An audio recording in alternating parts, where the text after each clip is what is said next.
할렐루야, 참 좋은 저녁입니다. 네, 오늘 제가 여러분들과 함께 나누고 싶은 말씀은 누가복음 10장 25절에서 37절입니다. 오늘 우리가 함께 읽은 본문 말씀을 가지고 사랑 율법의 완성이란 제목으로 함께 말씀을 생각해 보려고 합니다. 저도 칠판을 해보고 싶지만 계단이 많은 관계로 제가 말씀드릴 테니까 잘 기억하시면 좋을 것 같아요. 여러분, 우리가 이 신약 성경은 헬라어 성경이에요. 옛날 그리스어를 가지고 만든 성경인데 우리나라 말로는 사랑 이렇게 표현되지만 우리가 이제 다 들어서 알듯이 헬라어로는 우리나라 성경에 사랑이라고 표현되지만 헬라어는 대략 4가지의 사랑이 있다고 해요. 첫 번째로 뭐가 있어요? 스톨게, 부모와 자식 간의 사랑인 스톨게가 있어요. 그 다음에 또 친구와 친구, 사람과 사람 간의 사랑인 뭐가 있어요?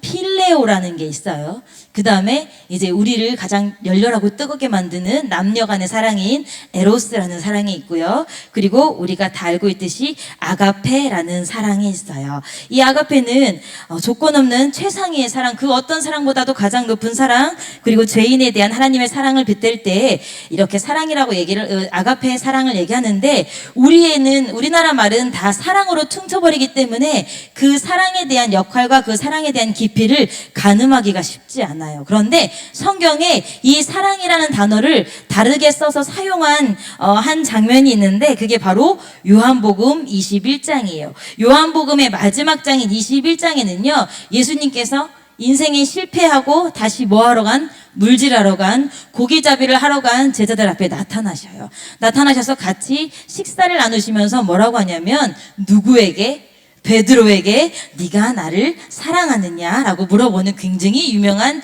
대목이 나와요. 거기에 예수님께서 우리 성경에는 내가 나를 사랑하느냐? 네, 주님 사랑합니다. 두 번째, 내가 나를 사랑하느냐? 네, 주님 사랑합니다. 세 번째, 내가 나를 사랑하느냐? 네, 주님 사랑합니다. 이렇게 똑같이 3번의 이야기가 나오는데, 그런데 이걸 우리가 원어 성경으로 보면 우리가 다 아시겠지만 예수님은 첫 번째 베드로에게 어떻게 물으시냐면 네가 나를 아가파오하느냐, 아가페 사랑으로 사랑하느냐. 근데 거기에 베드로가 뭐라고 대답합니까? 네, 주님, 내가 주님을 필레오합니다.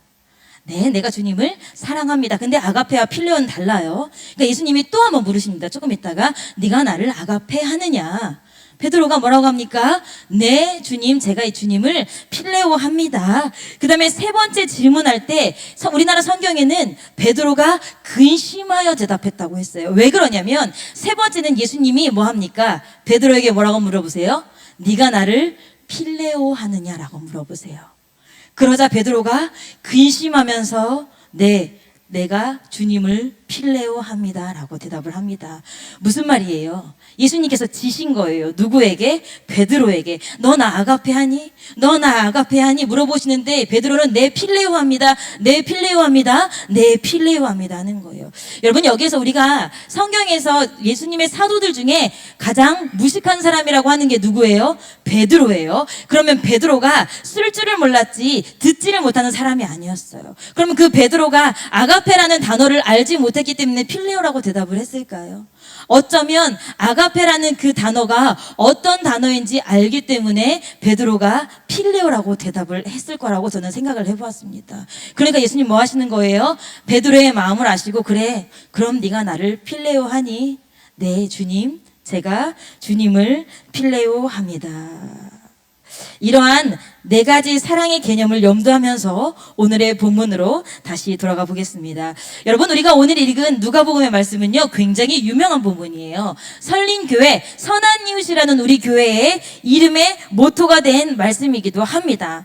성경에 보니까 한 사람이 예루살렘에서 어디로 내려가다가 여리고로 내려가다가 강도를 만났어요. 근데 제가 이제 성경을 찾아보고 요새는 너무 유튜브가 잘 돼 있어서 제가 영상을 좀 보여드리려고 했는데 편집하는 게 쉽지 않고 이 영상이 좀 살짝 화질이 안 좋아서 여러분 집에 가셔서 유튜브 보라고 하면 좀 그런데 유튜브 한번 보세요. 보면 예루살렘과 여리고가 오히려 여리고가 더 북쪽 지역이에요. 그런데 우리가 알고 있는 예루살렘이요, 해발 780m에 있는 도시예요. 여러분, 대전이 해발 몇 미터인지 아시는 분? 제가 이것도 찾아봤어요. 예루살렘은 해발 몇 미터라고? 780m라고. 대전은 해발 40m. 40m. 그래서 대전에서 가장 높은 산, 십장산이래요. 계룡산 아닌가? 계룡산 공주 거더라고요. 네, 계룡산 공주 거예요. 대전에서 가장 높은 십장산이 597m. 그리고 계룡산이 한 845m. 그러니까 우리가 알고 있는 계룡산 거의 꼭대기쯤 가야 그쯤에 있는 게 어디예요? 예루살렘 도시예요. 그런데 여리고는 사해바다, 바닷가보다 땅이 낮은 지역이라서 물이 한번 들어오면 안 나가는 사해바다에 있는 그 옆에 있는 게 여리고예요. 그러니까 그 높이가 어땠어요? 굉장히 높고 굉장히 가파른 곳에 있던 데가 여리고였어요. 그러니까 예루살렘에서 여리고로 내려가는데 제가 그 영상을 찾아봤는데 지금도 여리고는요, 협곡이더라고요. 협곡이 뭔지 아시죠? 울창한 수풀이 아니에요. 도둑이 숨을 수 있는 울창한 수풀이 아니라 굉장히 큰 암벽, 그 굉장히 먼 거리를 암벽만 있어. 그 협곡 사이에 길이 나 있고요. 지금도 광활한 황토 땅 위에 고속도로만 나져 있고 선한 사마리아인을 기념하는 민박집, 휴게소만 광활한 도로 위에, 광활한 땅 위에 하나가 있더라고요. 그래서, 이런 데면 도둑이, 산적들이, 강도들이 빗달길을 타라 내려왔다가 도둑질을 해도 도움을 요청할 때도, 도망갈 때도 없었겠다. 그리고 그런 지역에선 두드러 맞았어도 사람에게 발견되는 게 쉽지 않았겠다. 제가 지금 위성사진을 봐도 민가가 별로 없는 곳이 예루살렘에서 여리고로 내려가던 그 길입니다. 그럼 그 당시엔 더 했겠죠. 이 위험한 길을 한 사람이 내려가다가 강도를 만났어요. 강도를 만났는데 이 사람이 뭐 했습니까? 30절에 보니까 때리고 벗기고 거의 죽은 것을 버리고 갔대요. 거의 죽은 채 된 것을 버리고 갔대요. 이 길을 우연히 누가 지나냐면 제사장이 지나게 됩니다. 근데 참 안타깝게도 제사장 눈에 안 띄었으면 좋았을 텐데 31절을 보니까 그 길로 내려가다가 그를 보고 피하여 지나갔대요. 그리고 나서 32절 또 누가 나옵니다. 누가 나옵니까? 레위인도 나옵니다. 레위인도 똑같이 기록되어 있어요. 그를 보고 피하여서 지나갑니다. 그리고 드디어 33절에 여행하던 사마리아인이 그 사람을 보고 그 사람에게 응급처치를 하고 자기 짐승에 태워서 근처 주막으로 데리고 가서 잘 돌봐주십시오. 내가 다시 길을 떠나야 하지만 당신이 잘 돌봐주면 내가 올 때 그 들었던 모든 비용을 다시 뭐 하겠습니다? 지불하겠습니다. 잘 돌봐주세요. 이야기를 하고 가요. 여러분, 사마리아 사람이 강도 만난 사람을 돌볼 수 있었던 이유는요, 33절에 특이한 표현이 하나 나와요. 33절에 어떤 사마리아인은 여행하는 중 거기 이르러 그를 보고 어떻게 여겨? 불쌍히 여겨. 여러분 불쌍히 여겨. 여기 성경 원어를 찾아보니까 동정하는 마음이래요. 동정. 자, 여러분 하나만 여쭤볼게요. 여러분은 누가 여러분 동정하면 좋으세요? 굉장히 삶이 신기해. 동정하면 기분 나쁘고 싫어. 근데 긍휼히 여기면 좀 좋아해. 긍휼히 여기는 거랑 동정하는 거랑 엎어치나 매치나 나를 향한 안타까운 마음인 거예요. 동정하지 마. 지금 동정하는 거야? 막 이러면서 동정하는 걸 뭐해? 싫어해. 근데 내가 긍휼의 마음으로 널 보고 있어. 그러면 그랬니? 나를 생각해 주는 거. 여러분, 긍휼과 동정은 엎어치나 매치나 똑같은 마음이에요. 우리가 성도 간에도 서로를 동정할 수 있어야 돼. 그리고 그 동정을 내가 뭐 할 줄도 알아야 돼? 받을 줄도 알아야 돼요. 근데 동정받으면 기분 나빠. 그건 잘못된 마음이에요. 불쌍히 여기는 마음. 이것을 우리가 뭐라고 합니까? 사랑이라고 합니다. 그러면 이것을 사랑이라고 생각하면서 성경을 조금 더 찾아보겠습니다. 성경을 조금 더 살펴보겠습니다. 여러분, 제가 아까 처음에 여러분에게 조금 어려운 얘기 다 들어보셨으니까 스톨게, 에로스, 필레오, 아가페 네 가지의 이야기를 해드렸어요. 그렇죠? 자, 필레오 질문. 필레오 누구와의 사랑? 그렇지, 친구와의 사랑. 그러면 스톨게 누구와의 사랑? 부모와 자식 간의 사랑. 그럼 에로스 무슨 사랑? 자, 그러면 하나만 여쭤볼게요. 여러분, 스톨게, 필레오, 에로스 사랑은요, 나 중심의 사랑이에요. 내 남편을 사랑하는 거고요. 내 배우자를 사랑하는 거예요. 필레오도요. 내 친구를 사랑하는 거예요. 스톨게도요. 내 부모를 사랑하고 내 자녀를 사랑하는 거예요. 그래서 아가페는 뭐 하는 사랑이에요? 조건 없는 사랑인 거예요. 관계가 없는 사람들끼리 사랑하는 게 무슨 사랑이에요? 아가페 사랑이에요. 근데 베드로 아까 제가 말씀드렸죠. 베드로는 너와 내가 관계가 있으니까 내가 너는 뭐 할 수 있다는 거예요? 필레오 사랑할 수 있다는 거예요. 그런데 예수님은 아니야. 너와 내가 관계를 떠나서 누구도 사랑할 줄 알아야 돼. 전혀 관계가 없는 그 누구도 뭘 가지고 예수 심정으로 사랑할 줄 알아야 돼 라고 그 얘기를 계속 하는데 베드로는 아니야. 내가 너를 뭐 하는 거야? 필레오 하는 거야. 왜? 나는 그만큼 네가 소중한 친구라고 생각하거든. 하지만 나는 아무도 모르는 사람에게는 사랑을 베풀 마음이 있어? 없다는 뜻이에요. 자, 스톨게 부모 자식 간의 사랑입니다. 내 자식이니까 불쌍히 여기는 거예요. 내 부모니까 불쌍히 여기는 거예요. 그 다음 필레오 내 친구니까 불쌍히 여기는 거예요. 그 다음에 에로스 내 애인이니까 나의 배우자니까 불쌍히 여기는 거예요. 그리고 그 나머지에게는 불쌍히 여기는 마음이 없어요. 바로 나를 중심으로 한 관계에서 비롯된 사랑이에요. 그래서 아가페를 우리가 조건 없는 사랑이라고 하는 거예요. 전혀 관계가 없는 사람을 사랑하는 걸 우리가 아가페 사랑이라고 하는 거예요. 전혀 관계 없는 사랑을 불쌍하게 여기고 전혀 관계 없는 사람을 불쌍하게 여겨서 그 사람을 위해서 무언가를 하는 게 아가페 사랑이에요. 여러분 식당 가서 식사하시다 보시면 세이브 더 칠드런 막 이렇게 해가지고 막 초록우산 막 이렇게 해서 되게 짠한 애들 나오잖아요. 불쌍한 마음 먹죠. 근데 그것은 하나 뭐예요? 감정이에요. 아가페는 그 불쌍한 마음을 가지고 무언가 해내는 행동의 사랑을 말하는 거예요. 자, 그러면 여러분 한번 생각해 보겠습니다.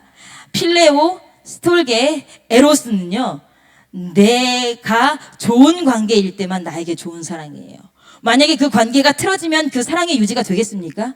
그 관계가 틀어지면 사랑이 유지가 되지 않아요. 여러분, 아무리 죽고 못 살아도요, 뭐예요? 이혼해요. 아무리 내가 자녀를 낳아도요, 여러분, 가출 청소년이 얼마나 많아요? 왜? 부모가 힘든 거예요. 친구와 친구끼리 서로 뭐 할 때도 많아요. 배신할 때도 많아요. 그러나 아가페, 조건 없는 사랑, 나와 관계가 없는 사람을 불쌍히 여기는 마음, 바로 그것이 조건 없는 사랑이라 불리는 그 아가페 사랑은 누가? 하나님께서 기억하시는 사랑이에요. 하나님께서 인정하시는 사랑이에요. 왜? 너가 얻을 것이 없지만 그 사람을 예수 그리스도의 마음으로 뭐하게 생각하니까? 불쌍하게 생각하니까. 여러분, 예수님께서 이 비유를 말씀하시게 된 이유가 뭐냐면요, 율법사가 물어봤어요. 율법사가 예수님을 어떻게 좀 코를 납작하게 해보려고 질문을 했었어요. 그러면서 27절에 뭐라고 하냐면 27절에 대답하여 가라되 내 마음을 다하여 목숨을 다하여 힘을 다하며 뜻을 다하여 주 너희 하나님을 사랑하고 또한 내 이웃을 내 몸과 같이 사랑하라 하였나이다. 사랑이라는 단어가 2번 나와요. 그러면 우리가 들은 설교를 생각했을 때, 지금까지 들은 말씀을 생각했을 때 이 사랑은 어떤 단어일까요? 아가페예요. 너가 나가서 모르는 사람을 네 이웃을 사랑하라라고 얘기를 한 거예요. 그러면서 예수님이 뭐라고 하냐면, 그러면 이웃을 사랑하라라고 하니까 그럼 이웃이 누굽니까? 또 잘난 척하고 선생님, 우리 봄식이 한번 해야 되는데 4학년 때 선생님, 우리 그럼 내 이웃이 무엇입니까? 여러분, 우리가 생각할 때 이웃이라고 하면 스톨게, 필레오, 에로스일 거예요. 그런데 예수님께서 말씀하신 진짜 이웃은 전혀 달랐어요. 우리가 생각하는 그 범위가 아니었어요. 여러분, 여기 성경에서 강도를 만난 한 사람은요, 성경에 특별한 설명과 수식이 없는 것을 보아서는 유대인이에요. 그러나 같은 유대 민족인 제사장도 레위인도 뭐합니까? 그 사람을 그냥 지나칩니다. 그런데 전혀 관계가 없는 사마리아인 오히려 누구? 외국인도 아니에요. 외국인을 넘어서 더 계측을 받고 철저히 여러분들 사람을 대놓고 더럽다고 얘기 한번 들어보신 적 있으세요?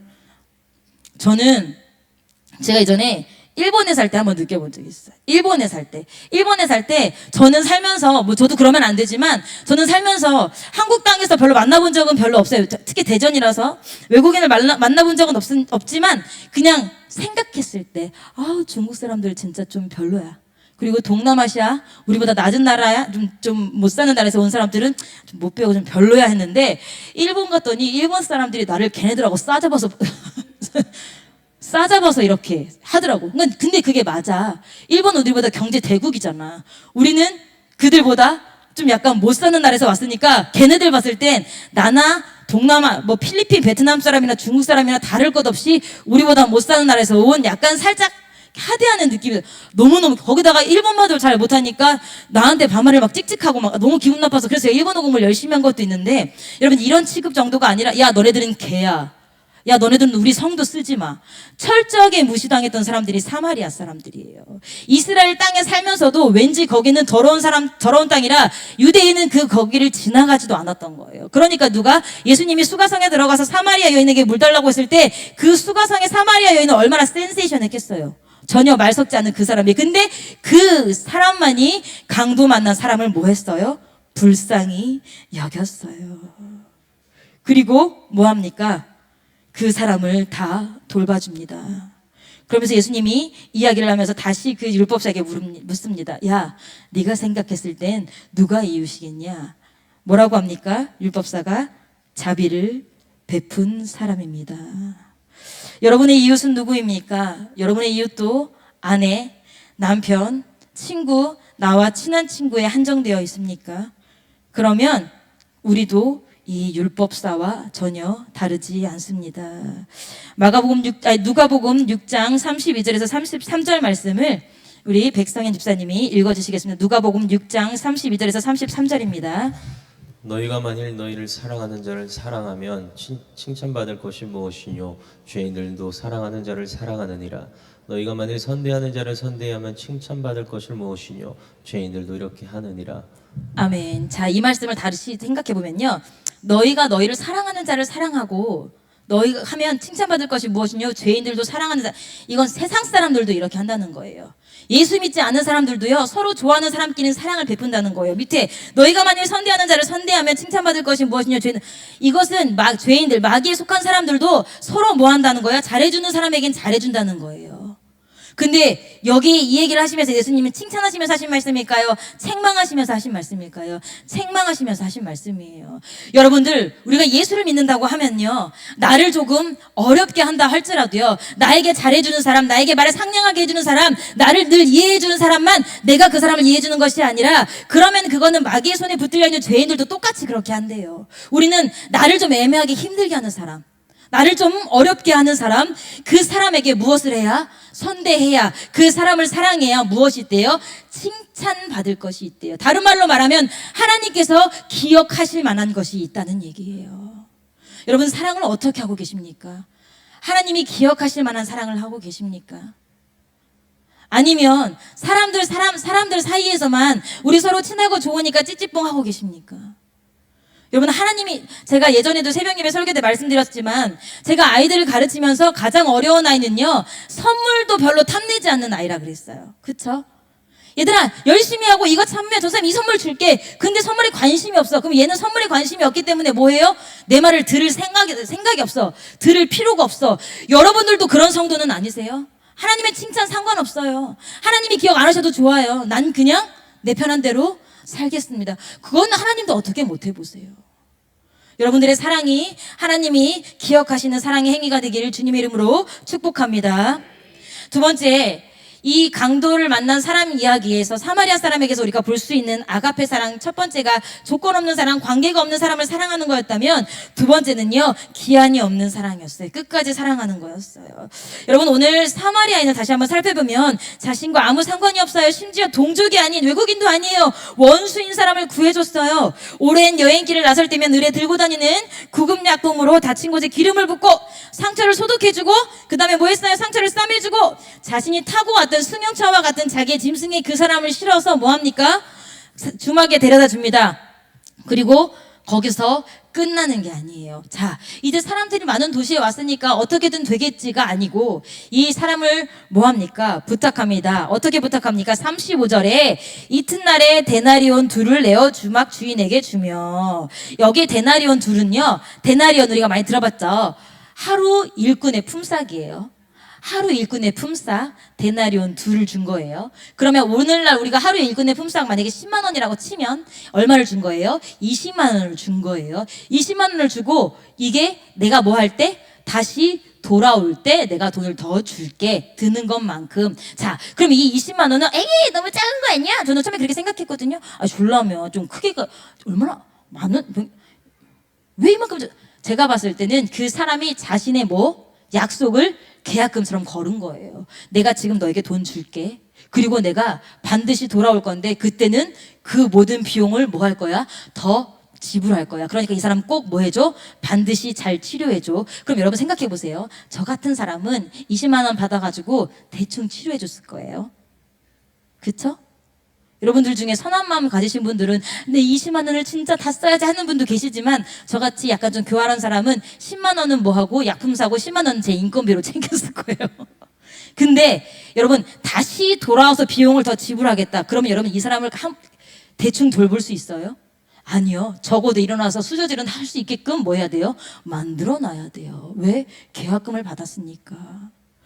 여러분 민가에 데려다 주면 그만이 아니에요. 당시에 경찰이 없었나요? 당시에 군병이 없었나요? 아니요. 내가 발견한 사람이니까 하는 거예요? 자기가 책임진 거예요. 왜? 국률이 여기는 마음 때문에 자비를 베푼 거예요. 자, 요한복음 13장 1절 말씀, 요한복음 13장 1절 말씀은 우리 이진호 선생님이 읽어주시겠습니다. 6월절 전에 예수께서 자기가 세상을 떠나 아버지께로 돌아갈 때가 이른 줄 아시고 세상에 있는 자기 사람들을 사랑하시되 끝까지 사랑하시니라. 아멘. 언제까지 사랑하신대요? 끝까지 사랑하신대요. 여러분 끝이라는 건 어디가 끝일까요? 우리가 천국을 가든 지옥을 가든 그 끝일 거예요. 끝까지 사랑하시니라. 본인이 예수 그리스도께서 생명이 있는 그 순간에도 이 땅에 있는 제자들을 위해서 하는 거예요? 끝까지 야 나가 예수야. 나가? 내가 예수야. 나만 잡아가. 이들은 하나도 해하지 말고 그냥 돌려보내줘. 끝까지 사랑하시고 또 하나 끝까지 사랑하시기 위해 누굴 보내셨어요? 성령님을 보내시잖아요. 그래서 끝까지 사랑하시기 위해 성령님을 보내셔서 우리를 지금도 책임져 주고 계시잖아요. 여러분 그런데 우리의 사랑은 한계가 있습니다. 더는 못 참아. 내가 어디까지 참아야 해? 여러분 물론 우리가 공동체 생활을 하면서 잘못한 부분이 있다면 그리고 공동체를 어렵게 하는 부분이 있다면 순종하지 않는 부분이 있다면 그 부분은 상대가 부끄러워할지라도 그 사람을 지목하여서 정확히 알려주고 심지어 사귀지도 말라 할 만큼 강경하게 다스려서 그 죄의 올무에서 그 사람도 꺼내고 공동체도 지켜내야 되는 게 맞아요. 그러나 그런 상황에서도 기억할 것은 우리가 뭐래요? 데살로니가 후서 3장 15절에 그러나 원수와 같이 생각하지 말고 누구처럼 형제같이 권하래요. 여러분들 다 여기 형제가 있으실 거예요. 그쵸? 비록 정말 싸워서 안 보는 형제가 있다 할지라도 여러분 형제하고 싸울 때 다시는 안 볼 마음으로 싸웁니까? 야 너네 다시는 주변 구경하는 사람들이 야 너네 다시는 안 볼 거야. 왜 이렇게 살벌하게 싸워? 우린 원래 그래. 내일 전화 한 통이면 또 풀려? 그게 누구예요? 그게 형제예요. 교회 내에서도 잘못한 사람이 있고 무언가 있다면 그 사람을 할 정도로 다시 볼 정도로 우리가 하는 거예요? 훈계하고 하는 거예요? 가르쳐 주는 거예요. 그런데 여러분들은 어디까지 사랑하십니까? 여러분의 가정의 테두리를 넘어서 성도를, 교회를, 그리고 복음을 모르는 강도 만난 자와 같은 사람들을 어디까지 사랑하십니까? 언제까지 불쌍하게 생각하십니까? 여러분 우리가 끝까지 사랑해야 합니다. 제가 이 말씀을 저희가 이제 저희 신랑이 저한테 자주 하는 얘기가 있어요.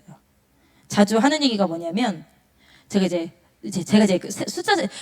실은 숫자를 잘 못해 계산을 잘 못하는데 그렇게 우리 남편한테 숫자를 세는 걸 좋아하거든요. 당신 예를 들면 당신 이번 주에 빨래 양말 내가 양말통에 넣으라고 했지. 너 3일 동안이나 양말통에 안 넣었어. 막 이런 거 해야 되는 거 되게 좋아해. 오빠 내가 너 음료수 마시고 나면 빨대 쓰레기통에 버리라고 했지. 내가 지금 4개쯤 버렸어. 막 이러면서 숫자 4개. 그럼 저희 신랑이 꼭 나한테 네가 헤아리는 그 헤아림으로 헤아림을 받을 거다. 막 나한테 맨날 이게 쓸데없는 쥐가 잘못하고는 네가 헤아리는 그 헤아림으로 헤아림을 막 이런 쓸데없는 얘기 되게 하고 그럼 갑자기 또 이제 말씀을 몰랐으면 좋은데 말씀하니까 또 승기 팍 나. 야 네가 잘못했는 거 그런 성경책 갖다 대는 게 말이 되니? 막 이러는데 여러분 이 말씀 저는 굉장히 무서워하는 말씀이에요. 여러분 형제를 얼마나 용서하십니까? 여러분 형제를 얼마나 이해하십니까? 제가 예전에 피아노 학원 할 때예요.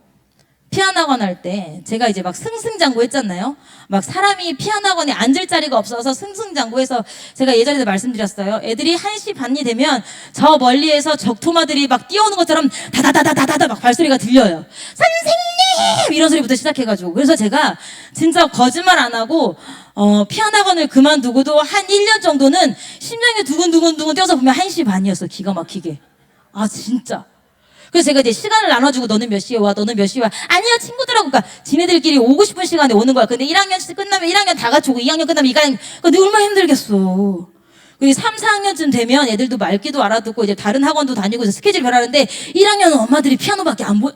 그래서 다 피아노, 선생님! 막 한 번에 막 20면 피아노 4대밖에 없는데. 그래가지고 제가 그때도 말이 빨라서 야 너는 바방에 들어가서 피아노 치고 너는 여기 앉아서 이런 공부하고 넌 돌아다니지 말라고 이제 전사님이 너 그러고 그럼 애들이 한 개도 못 들었어요. 다시 말해. 야, 너 전자님 바방에 가서, 아니, 선생님이 바방 가서 피아노 치라고 너 치는지 틀려서 지금 다시 쳐야 돼. 야, 너 이런 공부하라고 했지. 전자님 개로 공부하라고 했잖아. 너 어디 돌아다, 너 노트 갖고 와. 아무것도 못 들었어요. 그때부터 막 성격이 급했어. 근데 그렇게 승승장구하던 학원에요. 누가 들어온다고 하니까 내가 마음이 너무 막 짜증이 나는 거야. 축복인지 몰랐던 거죠. 그러고 났는데 제 피아노 학원 맞은편에 관인학원이 생겨. 나는 교습소였는데 걔네는 관인학원. 얼마나 커. 막 시설 되게 좋고 피아노 막 하얀색 그랜드 피아노 막 갖다 놓고 내가 봐도 눈이 뿅하게 생겼어. 근데 그렇기도 하지만 이제 세대가 초등학교가 뭐가 됐어요. 점점 학급수가 줄면서 피아노 학원 애들이 줄었어. 그러니까 애가 피아노 학원을 그만두면 제가 어떻게 안 될 만큼 마음에 우울증이 오는 거예요. 한 명이 그만두고 한 명이 피아노 학원을 바꾸면 내가 마음이 너무 우울한 거야. 나 때문에 그런가? 내가 그때 배고파서 새우깡을 혼자 먹어서 애가 삐졌나? 내가 걔를 달란트를 더 줬어야 되는데 달란트를 더 못 걸었나? 그러니까 내가 마음이 짜증이 나니까 뭐 하는 거예요? 집에 와서도 말을 예쁘게 못 하는 거야. 그러니까 내가 뭐 밖에서 힘들어서가 아니라 내 마음이 뭐 하니까 불편하니까. 근데 제가 뭐 이것을 뭐 미주알 고주알 말할 수 있겠습니까? 뭐 하겠습니까? 그냥 툭툭대고 하는 거예요. 그럼 주변 사람들은 뭐라고 해요? 쟤는 나가서 성격 되게 좋은데 집에만 들어오면 짜증이 심하다. 뭐 그것도 그러면 안 되겠지만 여러분 제 마음을 헤아려 주던 사람이 없었어요. 그거 가지고 그냥 쟤는 왜 이렇게 짜증을 많아? 쟤 오늘따라 왜 저래? 진짜 이상해. 피해. 여러분들이 무슨 일이 있었겠지. 속상한 일이 있었겠지. 어려운 일이 있었겠지라고 그렇게 헤아려 주면 세상 사람들이 헤아려 준다는 게 아니라 누가 나를 그렇게 헤아려 주시는 거예요? 예수 그리스도가 나를 헤아려 주시는 거예요. 여러분 사람이 나를 헤아려 주지 않아도 상관없어요. 여긴 뭐 백성인 집사가 나를 헤아려주지 않고 여기 뭐 이준호 청년이 나를 용서하지 않아도 저는 상관없어요. 근데 누가 용서하지 않으면 안 돼요? 예수 그리스도가 나를 용서하지 않으면 안 돼요. 하나님 심판대 앞에서 내가 용서받지 않으면 그건 답이 없어요. 그래서 성경에 뭐라고 하냐면 네가 헤아리는 그 헤아림으로 너도 헤아림을 받을 거라 그랬어. 그러니까 나를 힘들게 하는 사람 내가 언제까지 참아야 돼? 내가 호구인 줄 알아? 이게 내가 말을 안 하고 가만히 있으니까 보자기인 줄 알지? 아니요. 누가? 하나님 앞에 나도 얼만큼 정말 내가 똑같은 잘못으로 뭐 하기 위해서 용서받고 회개하고 용서받기 위해서 나도 남에게 헤아리지 않고 용서해 줘야 돼요. 제가 이제 저희 영화부 아이들을 맡아가지고 이제 제가 이제 그 공각 공부를 하잖아요. 근데 요새 너무 재밌어. 우리 라일이 뭐 이제 예주야 주일학교 예배 나와야 돼. 전사님 기다룡 우리 라일이 이제 호수 하늘이 그다음에 다나까지 이렇게 나와서 이렇게 공부를 막 하는데 얘네들이 이제 말을 텄잖아요. 제가 얘네들을 보면서 진짜 마음을 치고 정말 내가 회개했던 것 중에 하나가 우리 호수도 그렇고 라일이도 그렇고 하늘이도 그렇고 다나도 그렇고 이제 말을 배우면서 말을 하는 애들이야. 근데 내가 그 말을 찰떡같이 못 알아듣겠어. 그래서 호수가 뭐라고 하고 하늘이가 이제 호수가 뭐라고 해요. 뭐 이렇게 뭐라고? 그럼 또 뭐라고 막 얘기해. 뭐라고? 또 뭐라고 막 해. 뭐라고? 호세 미안해 전사님 못 들었네. 뭐라고? 그럼 또 똑같은 얘기를 얘네들은 5번 6번이라도 해줘요. 근데 제가 그 짓을 만약에 여러분들에게 했으면 어떻게 했을까요? 아이고 전도사님 그것도 못 알아들어요? 하시지 않겠어요? 저 역시도 그렇고 제가 저번에는 나 진짜 하늘이 때문에 기분 나빠서 하늘이가 나한테 뭐라고 했어. 전도사님 이래서 하늘아 뭐라고 했어. 뭐라고 해가지고 하늘아 뭐라고? 또 뭐라고 해서 하늘아 뭐라고? 또 뭐라고 해서 도저히 못 알아듣겠는 거야. 근데 내가 이걸 계속 물어보면 얘한테 너무 실례일 것 같아. 그래가지고 그랬구나. 우리 하늘이가 그랬구나. 엄마가 나빴네. 근데 하늘이 눈빛이 나 그 말 아니었어. 웃고 가더라고. 하늘이가 웃는 게 이렇게 밝게 웃은 게 아니라 나 그 말 안 돼. 근데 뭐 한 거예요? 지가 나를 이해해주고 간 거예요. 여러분, 어른들이면 그렇게 하겠습니까? 어른들이면 그렇게 하겠습니까? 아우, 됐어. 몰라도 되는 얘기였어요. 이렇게 하고 넘어가지. 그래서 제가 우리 이 영화부 애들 보고 많이 배워요. 그래서 전사에 나도 이렇게 똑같은 얘기 짜증내지 말아야지. 나도 똑같은 얘기 누가 물어보면 화내지 말아야지. 이 어린아이들한테서 온유를 배워야지. 라고 매일매일 다짐하면서 그 아이들하고 공부하고 있어요. 여러분들 중에 혹시 나는 사람을 몇 번까지만 용서해 라고 정해놓으신 분들 계신가요? 그러면 여러분들이 정해놓은 그 횟수만큼 예수님도 여러분들한테 그렇게 하실 거예요. 여러분 예수님에게 한없는 용서 받으시고 싶으시죠? 그러면 여러분도 여러분을 정말 힘들게 하는 그 사람 한없이 뭐 해보세요? 용서해보세요. 그러면은 예수님을 정말 힘들게 하는 여러분들도 예수님 용서해 주실 거예요. 제가 이제 여기는 이제 여러분들 많이 들으셔보셨던 말씀인데, 그럼 제가 여기서 조금 더 집중적으로 한 가지 생각해 보고 싶은 것이 있었어요. 여러분, 사마리아인 앞에 등장한 두 명의 그 사람은 왜 강도 만난 사람을 지나쳤을까요? 왜 강도 만난 사람을 지나쳤을까요? 무서워서. 나도 강도를 만날 수가 있으니까.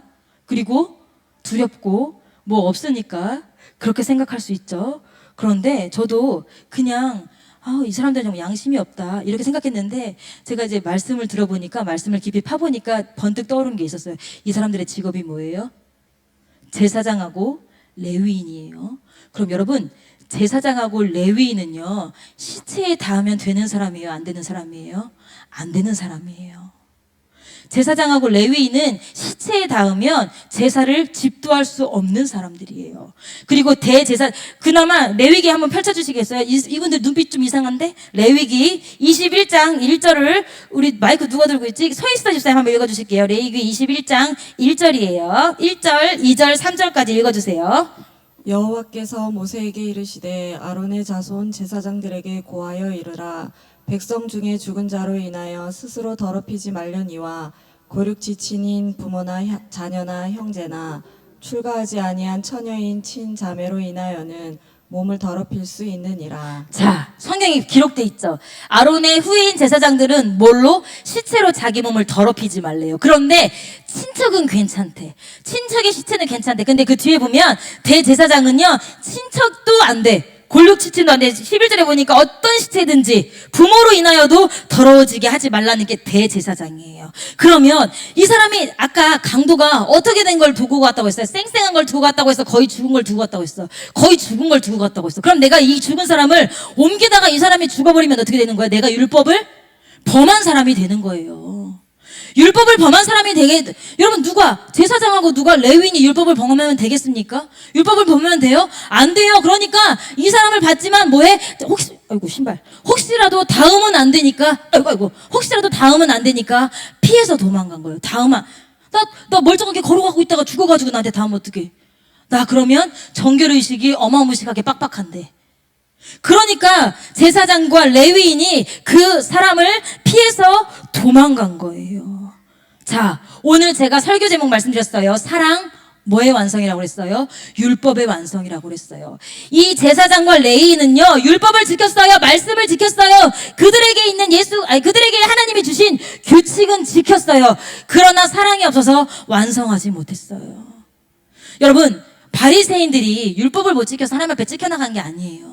그 율법에 뭐가 없었기 때문에 찍혀나간 거예요? 사랑하는 마음이 없었기 때문에 찍혀나간 거예요. 사람을 사랑하든 하나님을 사랑하든 사랑하는 마음이 없었기 때문에 찍혀나간 거예요. 그 사람들은 자기밖에 사랑하지 않았기 때문에 그래요.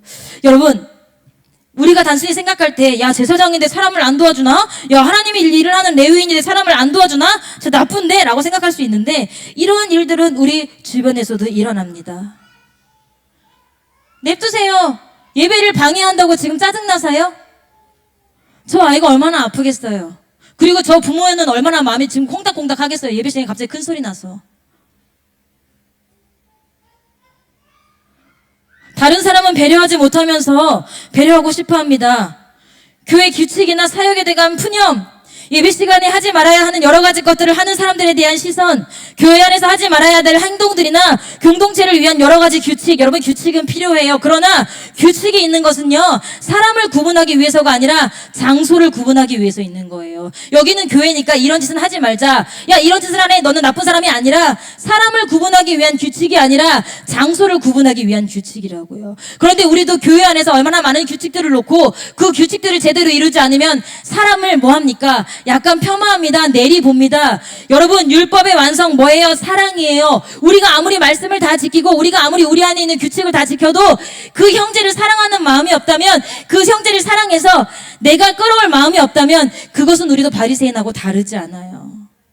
절대 다르지 않습니다. 제가 요즘 교회 생활을 하면서 굉장히 많은 생각을 합니다. 여러분 어떻습니까? 여러분은 규칙이 중요합니까? 사람이 중요합니까? 로마서 13장 10절에 보면 사랑은 이웃에게 악을 행치 아니하나니라고 돼 있어요. 그러므로 사랑은 율법의 완성이라고 돼 있어요. 여러분, 이웃에게 악을 행할 수가 없대요. 이것은 내가 악한 일을 행할 수도 없지만 악한 일이 일어나는 것을 두고 볼 수도 없는 거예요. 악한 일을 내가 직접 할 수도 없지만 악한 일이 상대방에게 일어나는 것을 볼 수도 없는 게 이것이 사랑이래요. 그런데 우리는 어떡합니까? 그 사람 힘들 거 뻔히 알아요. 그런데 내일은 아니니까 모른 척 넘어가지 않습니까? 오히려 내가 감정적으로 해결이 안 된다고 그 사람을 치받지는 않습니까? 여러분, 우리가 다 성인이에요. 만약에 어린 하진이나 하준이나 이렇게 어린아이들이 자기 감정을 표현하고 졸리다고 피곤하다고 배고프다고 나 좀 힘들다고 피곤하다고 자기의 감정을 표출하면 아이니까 받아줄 거예요. 그런데 다 큰 어른이 그러고 있어요. 다른 사람 마음 불편하게. 제가 목요일마다 힌두스탄을 다니는데 어느 날 목사님께서, 윤석재 목사님께서 그렇게 말씀을 하시더라고요. 이제 목사님을 수종 들기 위해 여러 사람들이 다닐 거 아니에요. 다니는데 이제 뭐 같이 식사도 하고 커피도 마시고 막 뭣도 하는데 그 사람은 유독 말이 없대요. 유독 말이 없고 다른 사람이 웃을 때도 안 웃고 다른 사람들이 얘기할 때도 얘기 안 하고 아무튼 그렇대요. 그러면서 목사님이 뭐라고 했냐면, 그 공동체의 분위기를 맞추지 못하는 사람은 그것도 뭐 하는 사람이야? 너무 이기적인 사람, 자기만 생각. 그래서 뭐라고 했냐면, 이제 뭐 제가 봤을 때 이제 그분이 거기 그 힌두스탄 수양관에 안 계시니까 이렇게 말씀하셨겠지만 조만간 내 방에서 나 뺀다 그랬어. 그 방 그룹원에서. 여러분, 그렇지 않습니까? 얼마나 다른 사람을 불편하게 하겠습니까? 그 한 사람이. 여러분, 우리가 규칙도 중요해요. 교회를 세우는 일도 중요합니다. 그러나 그것 때문에 다른 사람의 마음이 어렵다면 기꺼이 끌어가고 갈 수 있는 것도 뭐예요? 그것도 성도의 사랑이에요. 여러분, 한번 생각해 보세요. 여러분, 왜 청소합니까? 제가 이제 보면 우리가 제가 교회 사역을 보면 조가 있어요. 여러 가지 그룹이 있어요. 물론 모두가 이제 함께 골고루 하는 마음으로 하는 거겠죠. 근데 제가 이제 얼마 전에도 저희 얘기했지만, 우리가 동사무소 앞에 그 금정회관 3층 그 빨간색 벽돌 건물 있을 때 거기 우리가 주방 시설이 있었어요? 없었어요.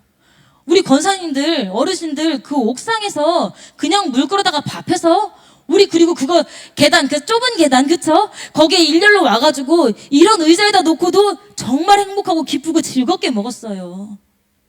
지금 비 오는다. 자, 오늘은 비가 오니까 국수 안 삶겠습니다. 그런 적 한 번도 없어요. 오늘은 너무 추우니까 제가 말씀드렸죠. 거기 옥상 야외라고. 오늘은 너무 추우니까 국수 안 삶겠습니다. 그런 적 한 번도. 다 의뢰.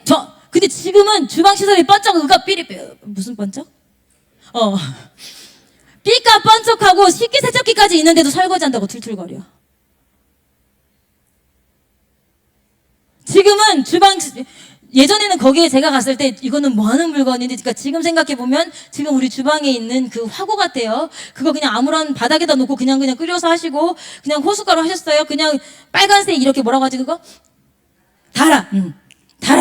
거기다가 그냥 지금은 막 허리 높이에 쫙 맞춰가지고 막 식수대? 아닌데? 싱크대. 그게 몇 개씩 있고 막 칼이 안 들어요. 그러면 막 우리 여기서 막 사사사삭 막 얼마나 주방일하게 편하게 돼 있는데,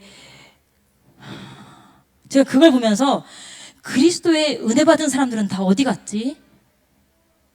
여러분, 우리가 왜 신앙생활하고 왜 봉사합니까? 여러분, 왜 내 이름은 2번 들어가요? 왜 청소대 한 번에 내리면 두 번, 야, 너는 내가 봤을 때 그 정도의 짐은 질 수 있는 신앙이라서 내가 그래서 그렇게 넣은 거야. 앞에 있는 사람이 일일이 해명해야 돼. 왜 저는 들어가고 저는 안 들어가? 야, 너랑 그 사람이랑 비교가 되니? 이 사람은 이제 막 신앙생활 하는 사람이고 너는 예수 그리스도의 은혜를 입은 사람이라며. 그래서 내가 네 입에 말 때문에 넣어준 거야. 근데 이분 은혜 받았고 신앙생활 얘기할 땐 이분 청산유수예요. 그런데 교회 일할 때 한번 보세요. 그 은혜 받은 입들은 다 어디 갔나? 제가 요즘 너무너무 마음이 안 좋아요. 진짜로. 지금 우리 뭐 이제 연령 65세 때 가는 거 뭐지? 요양 바로 그렇게 슬픈 단어 아니에요. 65세면 딱 끝나는 거. 정년퇴직. 우리가 뭐 교회가 정년퇴직은 있는 게 아니지만 평생 동안 식당 모사해주고 저분들은 뭐 우리 그 앞에 있는 권사님 이런 분들은 제가 봤을 때 30대부터 식당에 박히셔서 지금까지 밥하시는 분들이에요. 그쵸? 그래서 그 무거운 국수그릇 뭐 들쩍거리시면서 어깨가 다 나가서 설거지가 힘드니까 그분들을 위해서 식기세척기를 목사님이 놔주셨지 않을까 저는 생각해요. 젊은 사람들 편하게 설거지하라고 놔준 게 아니라. 그런데 어깨가 아프셔서 어깨 수술하시고 밥하시는 어른들이 불평하십니까? 젊은 세대가 불평합니까? 여러분 한번 잘 생각해 봐야 돼요. 그리고 우리가 예수 그리스도의 사랑을 아는 자라고 말할 수 있습니까? 우리가 그러고도 하나님의 사랑을 아는 자라고 말할 수 있습니까? 제가 또 하나 여러분들에게 부탁드리고 싶은 말씀은 여러분 교회 규칙 중요하죠. 여러분 교회 청소조, 밥조 중요하죠. 그런데 그거보다 더 중요한 것은요. 그것을 완성시키는 사랑의 마음이에요. 내 청소당번 아닌데도 내가 예수님 너무 사랑해서 나올 수 있잖아요. 내가 내 청소당번 아니어도 내가 예수님 너무 사랑하고 교회를 너무 사랑해서 나올 수 있잖아요. 내가 설거지 아니고 내가 식당 봉사 아니어도 너무 예수님 사랑해서 할 수도 있는 거잖아요. 근데 자기 이름이 기록되어 있는 걸 봤으면서도 안 오는 사람들이 있고 그 안 오는 사람들 가지고 말하는 사람들이 있어요. 아니 내가 은혜 받으면 은혜 받은 만큼 더 하면 되잖아. 그렇게 이뤄가는 게 주의 교회 공동체예요. 조를 나누고 똑같은 할당량을 나눠주면 그건 좀 교회에서부터 공산당이지. 나 하니까 너도 해. 아니야. 교회는 자본주의, 정말 영적 자본주의. 내가 주의 이름으로 설거지 2번 하면 하나님 2번 기억하시겠지. 내가 주의 이름으로 청소 3번 하면 하나님 그 3번 기억하시겠지. 여러분 교회는 영적 자본주의예요. 내가 한 만큼 가져가는 거예요. 근데 남들하고 똑같이 하려고 하시잖아요. 제가 또 하나 말씀드리고 싶었던 게 뭐냐면 여러분 우리가 예배 시간에 누구를 사랑해야 해요? 예배 시간에 우리가 예수님 사랑해야 돼요. 그렇죠? 우리가 예배 시간에 예수님을 사랑해야 되지만 그 예수님을 사랑하는 마음으로 우리가 누굴 섬겨야 돼요? 담임 목사님을 섬겨야 돼요. 그러면 이 모든 예배는 누가 가장 편한 예배가 돼야 돼요? 담임 목사님이 가장 편한 예배가 돼야 돼요. 그래서 여러분들이 제가 앞에서 설교를 해보니까 여러분들이 막 나 오늘 저 사람 말 듣기 싫은데 부터 시작해서 여러 가지 표정 그거는 설교자의 몫이에요. 설교자가 감당해야 될 몫이고 내가 설교를 하는데 성도님들이 마음에 안 든다 뭐 그거는 다 설교자가 감당해야 될 몫인데 그런데 여러분들이 예배에 나와서 예수님을 사랑하는 마음으로 예배에 나와서 은혜를 받겠다. 내가 은혜를 받아야 되는데 담임 목사님이 이 은혜를 주는 사람이다라고 한다면 그 담임 목사님을 협조하셔서 이렇게 앉으시면 안 되는 거야. 여러분 이렇게 앉으시면 안 되는 거야. 맨 끝에 나는 신체 구조상 맨 끝에밖에 앉을 수 없습니다. 그런 분들은 냅두고 다 가운데로 모이셔야 돼. 앞으로 당겨주셔야 되고 나 너무 더워서 나는 에어컨 직방인 자리가 좋아서 뒤에 그런 분들 하죠. 왜? 내가 더운 것보다는 살아야 되니까. 그런데 나는 그냥 이 자리가 좋아. 내가 편해. 아니 누가 편해야 돼? 설교하는 목사님이 편하셔야 돼요. 근데 제가 가끔 여기 와보면 이렇게 반전에 보면 여기 막 싹 그러면 여러분 저같이 소심한 사람도 야 오늘은 아무도 내 설교를 기대하지 않나? 예배 드리고 싶지 않은 거 억지로 나와서 그냥 눈도장만 찍고 있나? 이런 생각이 든다고. 물론 목사님은 저와 같은 수준은 아니시니까 다 이해하시겠죠. 그리고 뒤에서 애기 보시는 분들도 애기 본다고 그렇게 계속 한 아이를 막 3-4명씩 보면서 돌아다니면 안 돼. 담임 목사님 얼마나 심란하시겠어. 내 아이는 내가 보고 한 사람이 보고 앞에 예배 집중하고 제가 저번에도 한번 제가 용서하고 들으세요. 제가 설교하러 올라왔어요. 설교하러 올라왔는데 유아실에서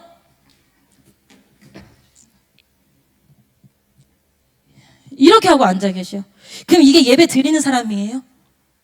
유아실에서 설교자를 등지고 앉아서 그렇게 예배 끝날 때까지 있는데 그게 예배를 드리는 사람이에요? 제가 그걸 보면서 나니까 그렇게 하겠지. 전도 살아서 그렇게 하겠지. 설마 아무리 용가리 통뼈라도 담임 목사님이 설교하시는데 저렇게는 안 하겠지. 전도사니까 그렇게 하겠지. 제가 그 생각을 하면서 이해하려고 되게 많이 했어요. 여러분들, 제가 아까 말씀드렸어요. 우리가 이 예배도 사랑이 있지 않으면 전혀 완성되지 않아요. 예수님을 사랑하고 이 예배에 와서 목사님을 사랑하고 교회를 사랑하고 내가 미처 사랑을 베풀지 못했던 사람들을 사랑하고 그 사랑이 완성될 때 이 예배도 완성되는 거예요. 여러분 삶 속에 있는 많은 말씀들도 사랑, 그것도 제가 말씀드렸어요. 바리새인들도 사랑을 안 한 게 아니에요, 여러분. 바리새인도 사랑 안 한 게 아니야. 바리새인은 누굴 사랑한 거야? 자기를 사랑한 거예요. 나를 사랑하니까 나만 말씀 잘 지켜서 뭐 아브라함 백성 돼야지 해서 자기만 사랑해서 그렇게 말씀을 지킨 거야. 만약에 그들이 다른 사람을 사랑했다면 그렇게 살겠습니까? 막 서기관 세리라든지 그런 사람들을 막 가차없이 밟아가면서 살겠습니까? 오늘 본문에 다시 한번 돌아가 보겠습니다. 27절에 25절에 처음에 이 이야기가 왜 시작됐는지 성경으로 다시 한번 살펴보겠습니다. 25절 다 같이 읽을게요. 시작. 어떤 율법사가 일어나 예수를 시험하여 가로되 선생님, 내가 무엇을 하여야 영생을 얻으리이까? 뭐를 얻으리이까? 영생을 얻으리이까? 자, 성경을 꼼꼼히 봐야 돼요. 우리는 이 율법사가 그냥 예수님, 내가 어떻게 하면 착한 사람입니까가 아니에요. 내가 어떻게 하면 영생을 얻을 수 있습니까? 물어본 거예요. 그 영생을 얻을 수 있냐는 얘기에 마지막에 38, 36절 제가 다 같이 읽어요. 시작. 내 의견에는 이 세 사람 중에 누가 강도 만난 자의 이웃이 되겠느냐. 37절 가로되 자비를 베푼 자니이다. 예수께서 이르시되 가서 너도 이와 같이 하라 하시니라. 영생을 물어봤는데 자비로 끝났다고요. 여러분, 그러면 무슨 얘기냐면 영생을 얻은 성도들, 영생을 얻고자 하는 성도들은요, 예수 그리스도의 사랑으로 자비를 베풀어야 돼. 근데 그게 스톨기가 아니야, 필레오가 아니야, 에로스가 아니야. 뭐야? 아가페야. 그 아가페 사랑을 가지고 전하는 사람만 뭐 할 수 있어요? 예수님의 영생에 들어갈 수 있다는 얘기예요. 여러분, 사랑이 없나요? 저도 그런 말 되게 많이 하거든요. 제가 오늘 설교를 준비하면서 제가 누구한테도 얘기했지만 제가 이 설교를 3월달에 준비한 설교예요. 3월달에 준비했는데 제가 이 설교를 준비를 해놓고 뭐 수요배가 됐든 이제 목사님 안 계시면 해야겠다 했는데 우리가 3월달인가 4월달에 내일이 사랑에 관한 목사님이 설교를 하셨어요. 근데 제가 여기 바로 반주 이제 오전 예배 때 사랑에 관한 설교하셨는데 제가 여기 앉아서 들으면서 못 듣겠더라고. 왜? 여러분 제가 이제 우리 70이 넘으신 권사님들께 감히 여쭤보고 싶어요. 제가 이 나이쯤 살아보니까요, 뭐 많은 나이도 아니지만 제 나이가 그래도 3년 뒤면 50이라 하더라고요. 근데 제가 많은 나이 살아본 건 아니지만 제가 살아보니까 살면 살수록 안 만나고 싶은 사람들이 자꾸 늘어나요. 안 만나고 싶은 사람이 자꾸 늘어나요. 권사님 70이 넘으면 그게 좀 누그러져요? 조금 다 포용이 돼요? 에? 좁아져요? 그래서 내가 아직 나는 너무 혈기왕성한 시대라서 이렇게 만나고 싶지 않은 사람이 살면 살수록 늘어나나? 권사님들처럼 나이가 되면 그릇이 넉넉해져가지고 이 사람도 삼키고 저 사람도 삼키고 다 삼켜지나? 그런 저였기 때문에 사랑이라는 목사님이 한 달 내내 설교하시는데 굉장히 내가 어둡고 힘들었어요. 그래서 제가 오늘도 실은 이 말씀을 전하기 위해서 내가 사랑을 못하고 제가 얼마 전에도 뭐라고 했냐면 나는 사랑이 없는 사람이에요. 맨날 나는 사랑이 없는 사람이에요. 근데 이 누가복음 말씀으로 바꾸면 나는 사랑이 없는 사람이에요. 이거로 나는 영생이 없는 사람이에요. 똑같은 거예요. 왜? 영생에 대한 질문으로 출발해서 자비로 끝났으니까. 그래서 주여, 제가 어떻게 해야 됩니까? 하는데 저는 이제 이런 사인을 되게 좋아하거든요. 혹시 여러분들 주보 가지고 계신가요? 주보 8페이지 한번 보실까요? 하필이면 제목이 공교롭게도 뭐예요? 크게 시작. 뭐래요? 하필이면 제목이 공교롭게도 훈련해야 할 사랑이에요. 여러분 집에 가서 다 보시면 좋겠습니다. 그런데 제가 조금 시간이 지나더라도 밑에 단만 읽어드리고 설교를 마치려고 합니다. 자, 너희를 대해 오래 참으사 내 속을 들여다보고 주님께서 나를 어떻게 다루어 오셨는가를 보십시오. 하나님께서 나를 지극히 사랑하시되 나의 모든 죄악에도 불구하고 이기심, 경박한 잘못들도 사랑하셨다는 깨달음은 나로 하여금 세상으로 나아가 같은 사랑으로 사랑하게 할 것입니다. 나를 향한 하나님의 사랑은 한이 없습니다. 따라서 나를 향하신 하나님의 사랑을 근거로 다른 사람을 사랑해야 합니다. 은혜 가운데 성장하면 불끈하는 순간들을 막을 수 있습니다. 나는 함께 살아가야 하는 사람이 나를 힘들게 하기 때문에 화가 침입니다. 그러나 내가 하나님께 얼마나 동의하지 않았는가를 생각해 보십시오. 이제 주 예수님과 일치되어 당신을 통해 그분의 생명과 향기가 항상 흘러넘치게 하겠습니까? 자연적인 사랑이든 영적인 사랑이든 사랑은 공급을 받아 개발되지 않으면 유지될 수 없습니다. 사랑은 자발적입니다. 그러나 사랑은 훈련에 의해 유지되어야 합니다. 여러분, 사랑은 누가 강요할 수 없어요. 사랑은 누가 위장할 수도 없어요. 그러나 사랑은 자발적이지만 뭐 할 수 있대요? 훈련할 수 있대요. 내가 사람을 사랑하는 방법을 훈련할 수 있대요. 여러분들 가운데 이런 사랑의 훈련의 모습들이 있었으면 좋겠어요.